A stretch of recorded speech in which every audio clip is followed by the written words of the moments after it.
I'm Pastor Benji Custodio, and right now I'm 75 years old.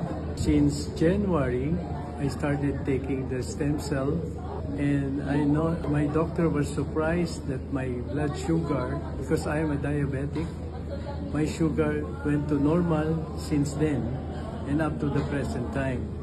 And I thank this product because it gave me a big relief to my suffering of diabetes. I've been a member of the business on a silver level, and I'm doing a lot of selling in order to help other people like mine. I've been also sending some stem cell to other countries to help those who are sick in the hospital, especially those who have breast cancer. And I thank God for this breakthrough that I have in my life today. Amen.